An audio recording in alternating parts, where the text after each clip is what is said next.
Bom dia, galera. Está começando o nosso Papo com Arte, nossa segunda temporada. E hoje vamos começar tratando de um assunto a qual é de suma importância para o município, que é os casos de Covid, no município de Urbim. E estamos passando por uma onda vermelha. E o nosso convidado de hoje é o secretário de Saúde, Marcos Damascena, que vai esboçar para a gente um pouco sobre a situação do município neste momento. Bom dia, Marcos. Bom dia, Paulo. Tudo bem? Bom dia a todos. Paulo, nós estamos aqui mais uma vez, para prestar esclarecimentos a respeito de como anda a questão da Covid aqui no nosso município. É uma situação hoje muito difícil, onde hoje acabei de receber ali da Central de Leitos de Almenara, que estamos com toda a nossa capacidade de leitos esgotada, tanto UTI quanto clínico em Almenara. E infelizmente ainda vivemos o problema do descaso da população com relação aos cuidados, com relação a todo o controle que a gente tem que ter com relação à pandemia. Infelizmente a gente travou essa luta, é uma luta muito árdua, é uma luta difícil, mas que precisamos da colaboração de todos para que a gente consiga vencer esse vírus. Estamos aí na iminência de uma vacina, a gente está aguardando os trâmites para ver como que vai seguir da agora em diante. E como dizem, colocamos na mão de Deus e estamos aguardando que as coisas clareiem daqui para frente. Marco, a gente vem acompanhando os boletins epidemiológicos aqui do município e a gente vê que o Urbim está num pico muito elevado, Já tem um tempo que a gente encontra aí na casa dos 50 e não desce. Os números de testagem razoavelmente deu uma diminuída, mas os casos de Covid positivos ainda continuam muito elevados. Hoje nós nos encontramos numa situação que a gente tem 732 casos suspeitos, no total de quando a gente iniciou o trabalho aqui em Urbim. Estamos com 283 casos confirmados, desses estão 56 casos que estão em tratamento, que estão positivos, estão em tratamento, sendo acompanhados pelas equipes de saúde, pela equipe do Centro Covid, e temos 23 pessoas aguardando a testagem que é feita na data precisa, na data limite, para que esse teste seja feito com eficácia. E ainda assim, ainda temos 5 óbitos, acabamos de perder mais um cidadão essa semana, a gente ficou muito triste, porque é uma pessoa muito querida, um homem sério, um homem íntegro, e é um cidadão que até tinha uma conduta ilibada, muito contido nos seus afazeres, mas infelizmente a doença ela não escolhe as pessoas. A doença ela não está aí para brincar, ela está realmente matando, e é o que está mais acontecendo, As pessoas idosas é que estão morrendo, porque os mais jovens acabam que por motivo de irresponsabilidade até, eu posso dizer isso, acabam levando a doença para suas casas, e matando as pessoas mais velhas, seus pais, seus avós. Nós temos hoje 2 pessoas internadas em Almenara, em estado crítico, na UTI, e temos uma em Teófilo Otoni, também em situação difícil. Mas, como diz, a gente tem muita fé em Deus e acredita que os cuidados estão sendo tomados, tudo que a gente pode fazer com relação aos cuidados, ao controle, a gente está tentando fazer, está fazendo e conseguindo, disponibilizando kits de medicamentos no ato da consulta, a pessoa já sai com o seu kit, todos os exames que são necessários a gente está ofertando.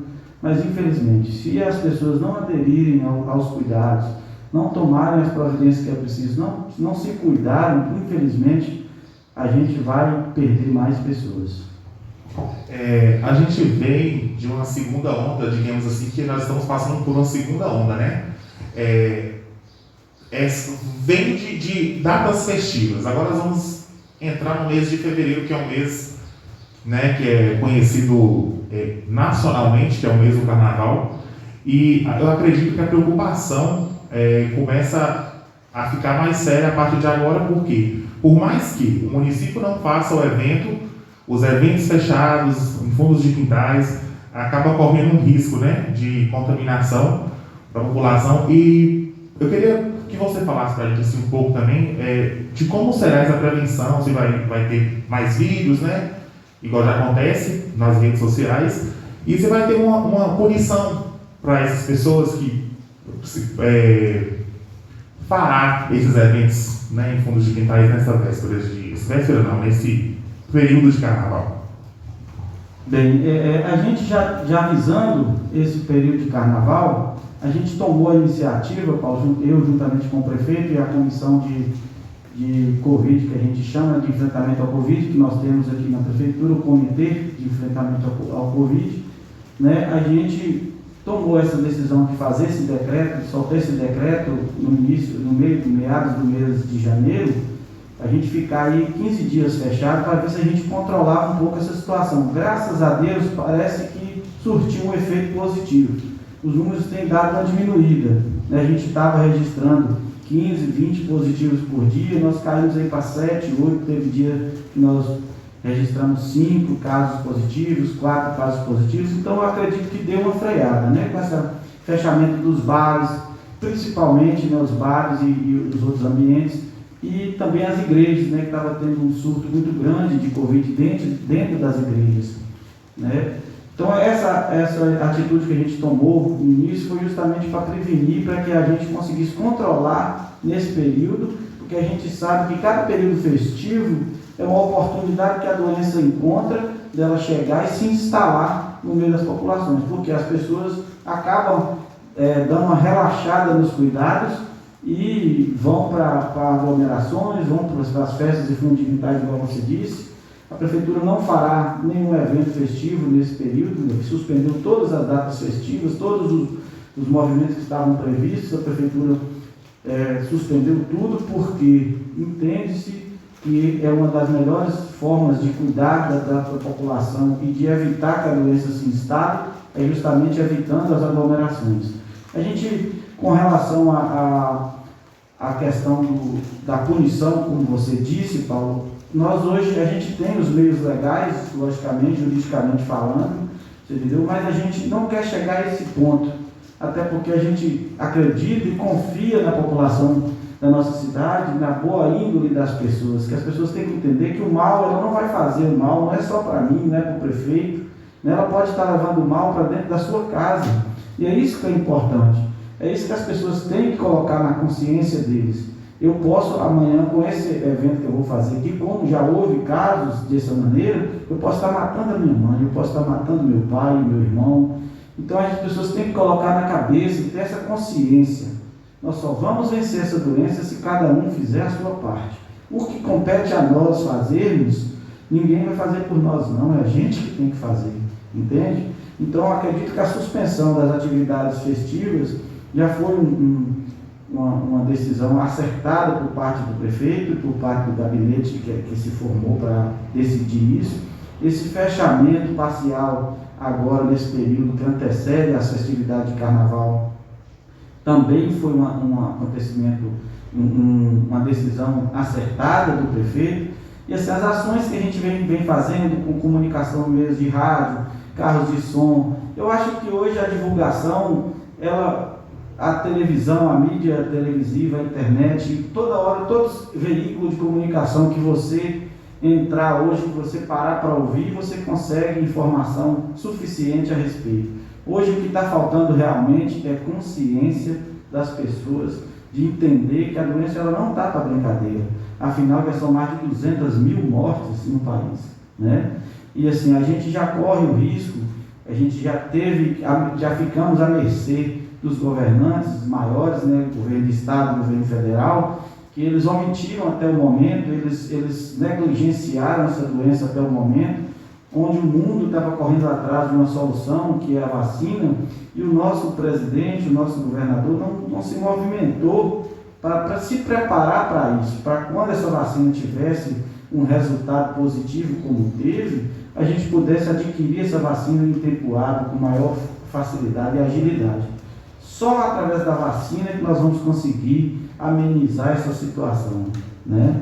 Hoje é o que há no mercado aí, não tem tratamento, não tem tratamento preventivo, né? Não tem, a gente faz um paliativo para auxiliar o sistema imunológico das pessoas, não é um tratamento para a Covid. O tratamento para a Covid ele se faz dentro do hospital quando a pessoa está internada.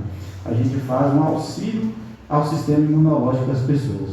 né? Então, a melhor forma de evitar hoje, Paulo, a gente continua batendo nisso o tempo inteiro, desde março que a gente iniciou nessa campanha. Evitar aglomerações, evitar festas, não é momento para isso. Visita a casa das pessoas, não é momento para isso. Viagens desnecessárias, sabe? Então a gente tem pedido isso o tempo inteiro e as pessoas não têm acreditado, e os números estão aí falando por si, né? E aí, o pior de tudo, que estão se tornando, os números estão se tornando rostos parecidos, rostos conhecidos, né? Tá bom, Paulo?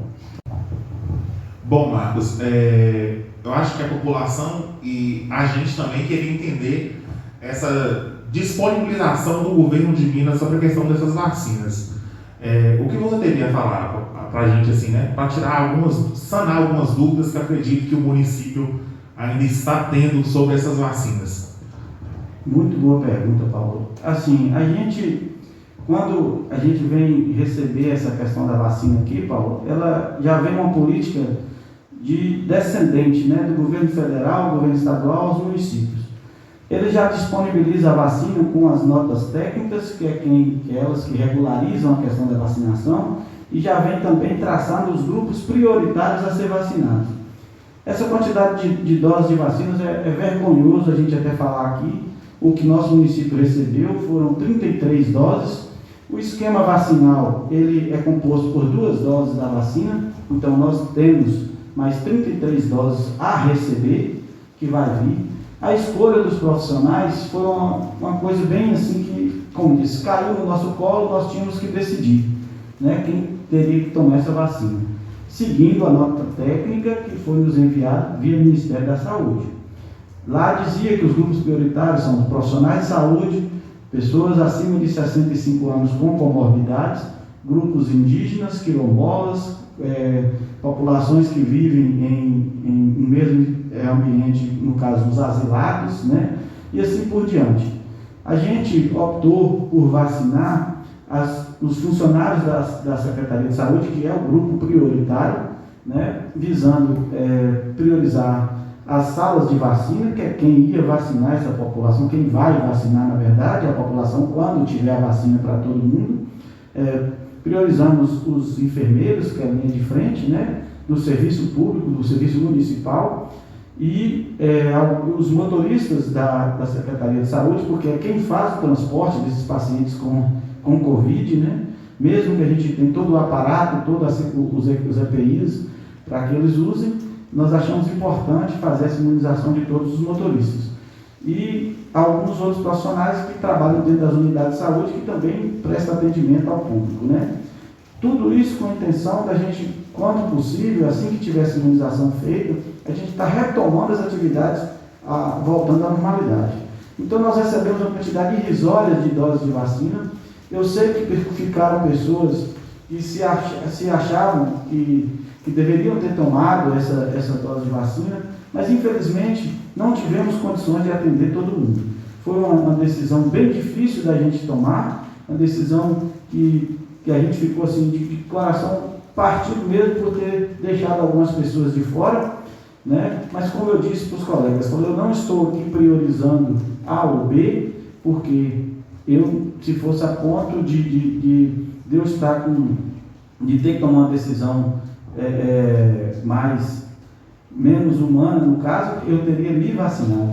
E isso não aconteceu porque eu não me vejo em cargo de privilégio em relação aos outros. Então nós decidimos vacinar as equipes de saúde, os que deram para ser vacinados, principalmente os que trabalham na sala de vacina, e estendemos até os motoristas, porque era um grupo de pessoas que trabalham intensamente o tempo inteiro, lidando direto com pessoas contaminadas.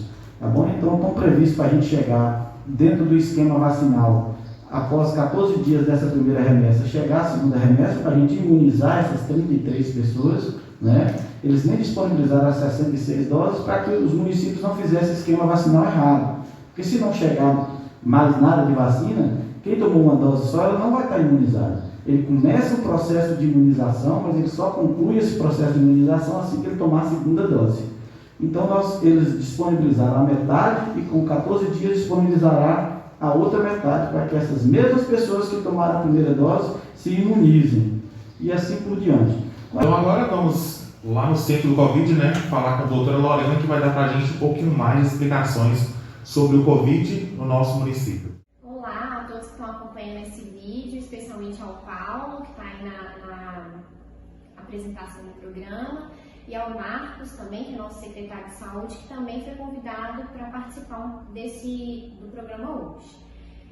Meu nome é Lorena, eu sou a médica que coordeno aqui o Centro de Enfrentamento ao Covid do município de Rubim, e hoje eu fui convidada e recebi esse convite com muita satisfação e alegria para falar um pouco mais da como vencendo a realidade do Covid e do nosso enfrentamento aqui no município de Rubim. Então hoje eu estou falando em nome de toda a minha equipe, Sara, a Nilda, a Andréia, a Ellen, Clarice, Eliane e a todas que estão aqui na nossa luta diária.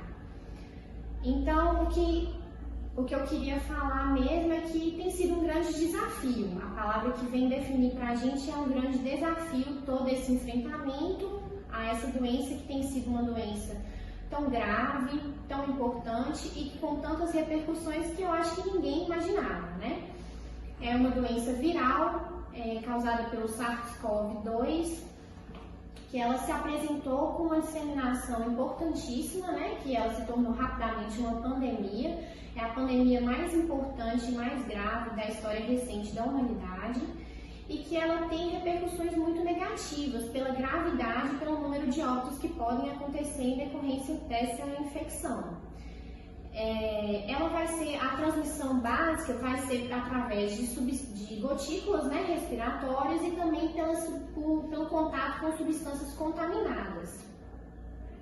E o que marca o Covid é justamente a imprevisibilidade dessa doença, porque muitas pessoas, especialmente os grupos de risco, as gestantes, os idosos, os pacientes que têm algum problema de saúde, como por exemplo o diabetes, a hipertensão, alguma situação de alguma doença autoimune, são os pacientes que são mais predispostos a terem repercussões negativas.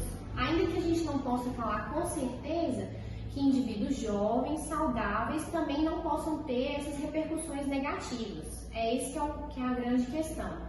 Porque esses grupos de risco, eles têm uma chance maior de um desenvolvimento de complicações e até mesmo do óbito, mas os jovens também não podem ser excluídos dessa possibilidade. Uma a cada 6 pessoas que são contaminadas pelo Covid, elas podem vir a desenvolver essas repercussões negativas, ter as complicações. Que inicialmente a gente pensa que são apenas complicações pulmonares, né, que vai ser a principal manifestação negativa do Covid, essa complicação pulmonar, em que o paciente ele evolui para uma falência respiratória e que muitas vezes pode ser necessária a intubação, mas também a gente tem outras repercussões que podem acontecer em decorrência da infecção desse vírus, que podem ser, por exemplo, comprometimento renal, um paciente que evolui para falência renal, repercussões, por exemplo, hematológicas, repercussões, por exemplo, tromboembólicas, que é quando esse paciente ele tem uma predisposição maior no desenvolvimento de trombos, que podem ocasionar infarto, derrame. Então, a gente tem várias repercussões em torno dessa doença. No momento, a gente não tem ainda nenhum tratamento que consiga ser efetivo e específico para a doença. A gente é baseado principalmente nas medicações que vão controlar e que vão tentar impedir essas repercussões negativas. E isso é o que vem freando e dificultando bastante a nossa atuação, porque sem esse tratamento específico, a doença ela continua se disseminando com muita facilidade. Uma notícia muito boa que a gente teve foi o início da vacinação, porque a vacinação, quanto maior o número de pessoas que conseguirem ser imunizadas, é a nossa alternativa, a nossa esperança para que a gente possa superar toda essa pandemia. Embora a vacina ela tenha vindo em um número ainda muito limitado, foi o que aconteceu até com a nossa cidade, que apenas 33 doses vieram aqui pra gente. E aí a gente a gente nota que devido a essa indisponibilidade com poucas doses, a gente vai ter que fazer inicialmente a vacinação dos grupos de risco, que são os pacientes, como eu falei, que são aqueles que têm uma maior chance de desenvolvimento de repercussões negativas, e dos profissionais de saúde, como nós, por exemplo, que estamos aqui na linha de frente. E que é importante que a gente consiga manter a linha de frente atuante para lidar com essa situação. Eu tenho visto, nesses últimos tempos, que a população, de modo em geral, e não só aqui no Rubim, mas no país, as pessoas têm achado que o Covid ele acabou. E não é o que está acontecendo. O Covid ele ainda está aí muito forte. A gente tem muitos casos, infelizmente agora, de idosos contaminados, de grupo de risco contaminados. E a contaminação ela não para. Então, assim, a doença ela está aí. Infelizmente, quem nega a infecção, ela fecha os olhos para uma situação grave que beira um colapso que beira realmente o colapso do sistema de saúde.